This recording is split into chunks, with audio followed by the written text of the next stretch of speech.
Oke, halo teman-teman semuanya, kembali lagi di Stock Request per tanggal 30 Desember 2022, teman-teman. Seperti biasa ya, di Stock Request ini kita akan bahas 3 saham utama, dan di antara 3 saham tersebut tentunya akan ada satu saham yang menarik, ya. 3 saham tersebut adalah Elsa, MTPS, dan Adro, ya. Nanti kita sama-sama lihat, masing-masing potensinya seperti apa ya, teman-teman ya. Tapi sebelum ke pembahasan utama, aku mau kasih congrats dulu ya ke teman-teman semuanya. Jadi di free group kita ada sharing juga menu sore ya. Puji Tuhan menu sore beberapa menu sore terakhir itu banyak yang perform ya, di ini kalau nggak salah rekomendasi ketika hari Selasa atau Rabu gitu ya, aku lupa. Ya aku kasih watchlist, Cem dan Trin, ini keduanya naik masing-masing 5% di paginya, oke. Terus kemudian yang ini MMIX dan SDPC ya. MMIX ini naik di, hari Jumat kemarin ya, bahkan sempat, breakout all time high-nya kondisinya saat itu. Jadi buat teman-teman yang mau join silahkan ya, ini sifatnya free dan linknya nanti akan aku put di, YouTube ya teman-teman ya. Oke, kemudian nggak cuma itu aja ya teman-teman ya, untuk MMIX ini sebenarnya pembahasannya sudah aku bahas di, kayaknya hari Rabu kemarin, dan harganya memang sudah naik cukup signifikan. Jadi mungkin di antara teman-teman yang ikut congrats, dan itu merupakan ya salah satu saham yang memang menarik ya. Oke, langsung aja deh kita bahas ke pembahasan utamanya. Kita bahas IHSG dulu ya. Sedikit review weekly IHSG pergerakannya seperti apa. Ya, weekly ini, minggu ini, IHSG sebenarnya ya literally ada breakout ya teman-teman, cuma memang dari sisi foreign flow-nya itu masih ada outflow ya. Foreign outflow di IHSG kita itu ada di angka, sebentar aku sambil cek dulu ya. Di angka 2,62 triliun teman-teman ya. Jadi masih cukup besar foreign outflow di IHSG kita, dan memang itu mostly, foreign outflow-nya itu dari big caps teman-teman. Oke, kalau teman-teman lihat ya, BBCA, BMRI, BBRI ya, BBNI semuanya memang mostly sedang di, sell oleh foreign. Jadi wajar kalau IHSG kita memang lagi susah untuk nanjaknya gitu ya. Itu sekedar review weekly aja. Kemudian next, secara yearly ya, akhirnya IHSG itu mengakhiri ya torehan positifnya selama 10 tahun ke belakang, bahwa di bulan Desember IHSG itu selalu closing hijau. Oke, tapi ternyata di bulan Desember 2022 ini tidak, dan bahkan, secara secara setahun ya, selama setahun, bulan Desember ini merupakan kedua terparah koreksinya setelah bulan Juni. Ya. Jadi memang wajar saham-saham banyak yang drop juga ya. Di sisi lain karena foreign outflow tersebut ya big banks juga, koreksi ya dari titik tertingginya. Oke. Nah sebenarnya selama setahun IHSG kita itu growth-nya berapa persen sih ya, kalau teman-teman hitung ini di teman-teman tambahkan ya, 0,75 ya, tambah 2,66, tambah 2,23, minus 1,11 ya, minus 3,32, plus 0,57, plus 3,27, minus 1,92, plus 0,83, minus 0,25, dan terakhir minus 3,26 ya. Jadi kurang lebih sebenarnya selama setahun IHSG kita itu cuma growth di angka 4,33% ya. Jadi kalau misalnya kita compare dengan instrumen investasi seperti obligasi ya, semacam reksadana pendapatan tetap gitu kan. Oh sorry, obligasi gitu ya, obligasi pemerintah, terus kemudian ada reksadana pendapatan tetap, dan beberapa reksadana pasar uang ini masih, jauh di bawah performanya dibandingkan instrumen investasi tadi, gitu ya. Jadi kalau misalkan return investasi teman-teman semua selama setahun itu di bawah 4,33%, ya ada baiknya ya teman-teman evaluasi lagi ya terkait strategi yang digunakan, dan kemudian ya coba untuk, semacam ya seperti membentuk strategi baru lah ya untuk di tahun 2023 mendatang. Karena tentunya di tahun 2023 mendatang ini ya nggak mudah IHSG kita gitu, karena memang masih banyak uncertainty gitu ya. Terus kemudian masih, banyak juga transisi ya teman-teman ya. Jadi, kenaikan harga komoditas ya, kenaikan harga BBM baru tentunya membuat transisi yang baru untuk kita, gitu, ya. Jadi teman-teman harus, pintar-pintar lagi dalam memilih sahamnya ya, dan semoga di tahun 2023, bisa jadi lebih baik lah ya. Nah, mungkin ada yang nanya nih, kira-kira bocoran sektor di tahun 2023 itu apa yang menarik ya? Kalau aku lihat sektor yang menarik tentunya masih ada di banking ya. Kenapa banking? Karena banking itu akan menopang perekonomian negara kita ya. Perusahaan-perusahaan sekarang ibaratnya ya setelah COVID-19 kemarin ya, setelah krisis 2020 lalu, ya perusahaan sekarang ini ibaratnya baru siuman teman-teman ya. Beberapa perusahaan yang memang dulunya rugi itu baru perlahan-lahan mulai recover ya, statusnya itu baru mulai recover ya teman-teman. Jadi bukan, statusnya belum mengarah ke arah yang namanya growth dan ekspansif, oke. Tapi kalau misalkan nanti perusahaan sudah bisa konsumen sudah bisa mengabsorb kenaikan harga ya, perusahaan juga sudah bisa mulai meningkatkan harga jual produknya pelan-pelan, ya jadi daya beli menguat, terus kemudian perusahaan meningkatkan, harga jual produknya, gitu ya. Nah tentunya nanti perusahaan lama-kelamaan juga akan masuk ke fase yang namanya ekspansif teman-teman, ya. Ketika perusahaan masuk fase ekspansif tentunya dia membutuhkan loan ya, atau pinjaman dari perbankan dan tentunya tingkat suku bunga sekarang ini ya menguntungkan bagi perbankan kita, gitu. Itu yang pertama, jadi dari sektor banking utamanya. Kedua, mungkin yang kedua adalah dari sektor consumer goods ya. Karena diiringi juga ya dengan, eee, peningkatan daya beli ya tentunya nanti sektor consumer goods akan diuntungkan. Ya jadi baik lagi ya, untuk sektor consumer goods sendiri ketika harga barang mereka sudah naik gitu ya, dan juga bisa diabsorb oleh pembeli, tentunya juga akan meningkatkan, laba perusahaan mereka. Dan nggak mungkin kan untuk perusahaan consumer goods ketika mereka meningkatkan harga jual mereka, ya harga jual produk mereka, dia tiba-tiba diturunin, kecuali memang ada diskon spesial gitu aja, gitu kan. Itu yang kedua ya. Yang ketiga adalah sektor yang related dengan mobil listrik, yang mungkin lebih ke arah nikel, ya. Kenapa nikel? Karena memang pemerintah memiliki target untuk menurunkan yang namanya emisi karbon ya, di tahun 2030 kalau nggak salah, oke.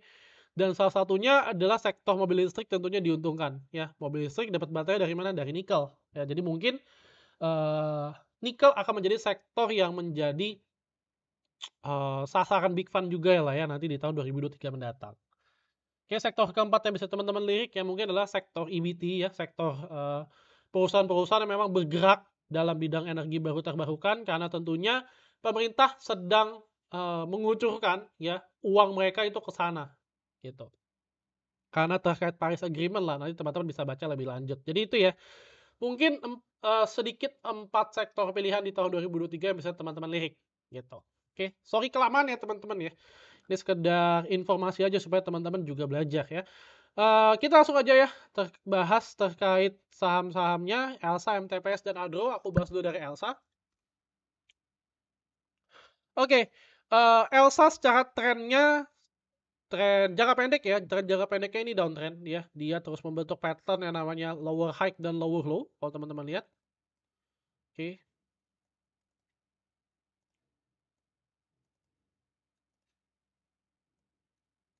ya dan kemarin baru breakdown lagi ya. Secara teknikal sendiri ya, itu juga baru jebol exponential moving average 200, oke kurang lebih. Secara weekly, oke, secara weekly sebenarnya Elsa ini baru saja menjebol trendline bawahnya. Kalau teman-teman gambarkan ya, kita gambarkan trendline-nya.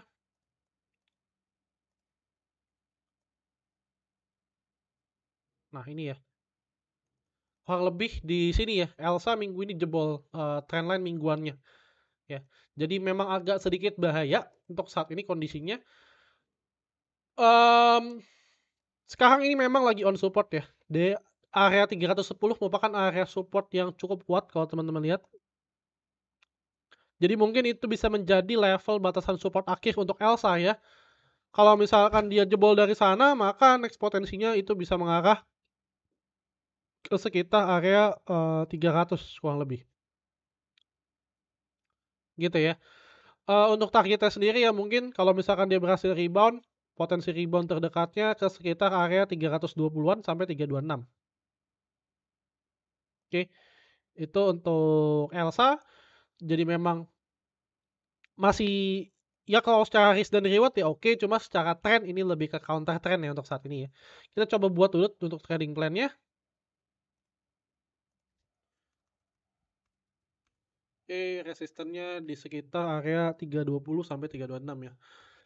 Ya jadi kurang lebih ini sedikit trading plan terkait Elsa. Ya secara risk dan reward ya masih kurang lebih 1:1 lah ya. Teman-teman bisa coba consider kalau misalkan memang menurut teman-teman oke ya silahkan. Cuma aku sedikit tambahkan terkait broker summary ya, broker summary weekly-nya. Ya secara weekly pun ini masih sedikit terdistribusi ya. Sedikit terdistribusi oleh XA gitu. Tapi ya mulai ada perlawanan lah ya setidaknya. Jadi mungkin bisa dikonsider nih, dilirik-lirik dulu lah ya untuk Elsa. Kemudian yang kedua ada MTPS. Nah, MTPS ini menurutku ya cukup oke ya. Cuma memang di hari Jumat kemarin itu ARB dia.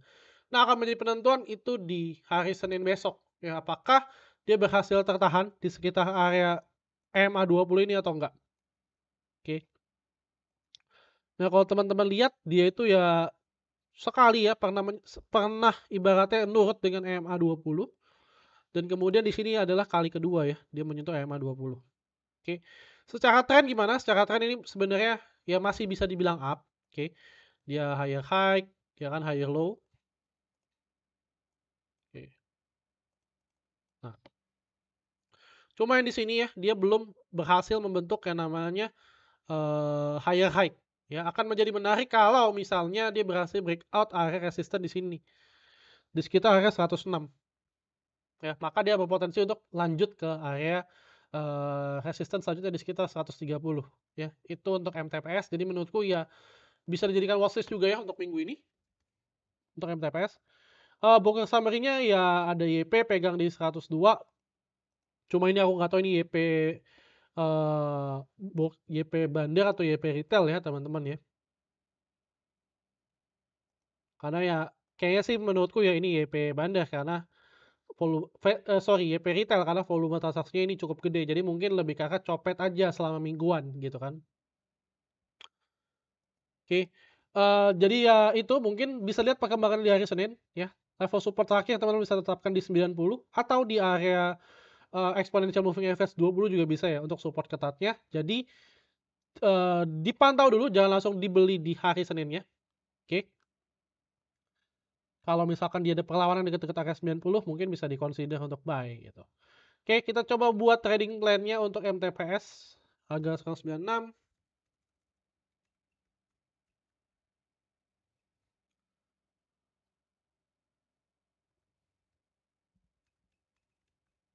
Oke.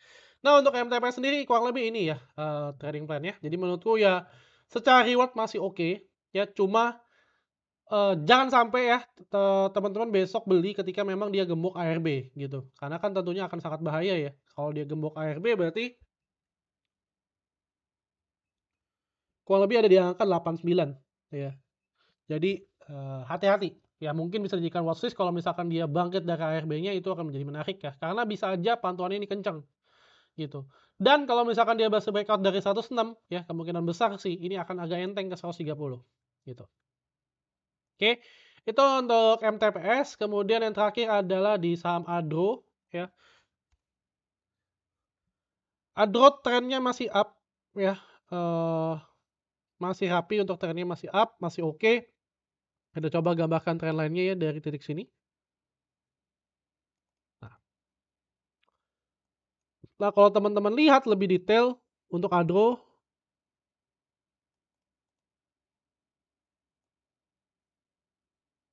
ya.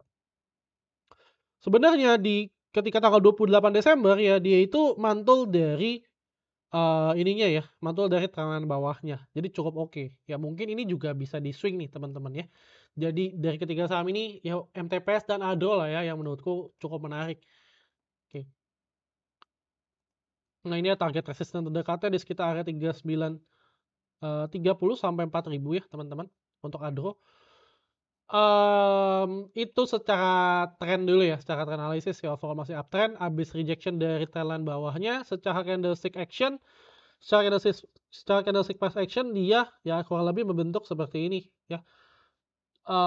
Ibaratnya candlestick reversal pattern lah. Ini kayaknya kalau nggak salah bullish kurang lebih mirip seperti bullish abandon baby deh kalau nggak salah ya. Ya mungkin bisa di swing pendek teman-teman, cuma memang consideration negatifnya adalah secara foreign flow ini masih terus turun ya. Kita coba lihat. Ya minggu ini memang foreign masih cukup banyak exit untuk Adro. Ya, dan ini cukup banyak juga ya, udah mulai exit foreign-nya. Jadi ya mungkin pertimbangan negatifnya di Adro itu aja sih ya. Dari sisi foreign flow-nya negatif, tapi secara price action menurutku menarik ya. Dan ya ini cukup oke dan ada potensi untuk ke sekitar area 39.30. Oke. Support terakhir teman-teman bisa put di area last swing low-nya di sekitar area 3.700 berarti ya. Oke, kita coba buat trading plan-nya apakah menarik.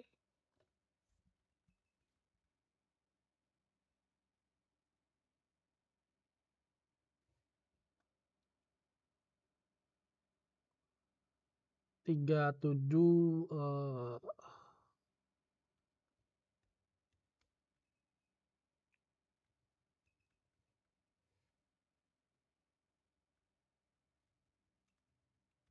Oke.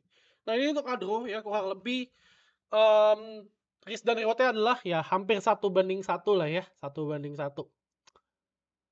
Jadi menurutku ya bisa di-consideration untuk teman-teman yang memang kalau lihat ini menarik ya silahkan. Cuma ya aku sudah menyampaikan concern ya. Concern positifku adalah secara trend dia masih up, yaitu yang pertama. Yang kedua adalah secara candlestick action dia baru saja membentuk candlestick reversal di sini. Oke. Dan kemudian diiringi juga volume yang naik. Ya. Ya, sisi negatifnya adalah satu foreign flow-nya masih negatif ya, masih terus turun dan juga secara bandarmologi atau secara Bollinger Summary itu dia masih distribusi gitu. Oke, itu untuk Adro ya. Terakhir teman-teman ya, untuk bagi teman-teman yang memang masih yang mau coba ikut komunitas eksklusif Cuan Bareng Koko ya. Kemarin kita habis dapat di Cleo ya, menu sore. Kita dapat di Cleo, kita entry di hari Kamis, kita langsung TP di hari Jumat, lumayan ya, sekitar 11% di kala market yang nggak jelas ya. Mumpung masih ada promo bundling teman-teman, jadi silahkan nanti linknya juga akan aku put di YouTube.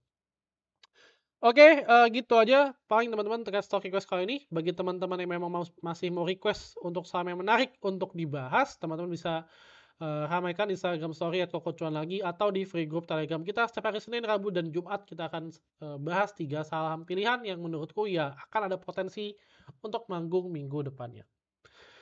Oke, Happy New Year teman-teman semuanya. Thank you and see you in the next video guys dan see you tahun depan ya. Bye-bye.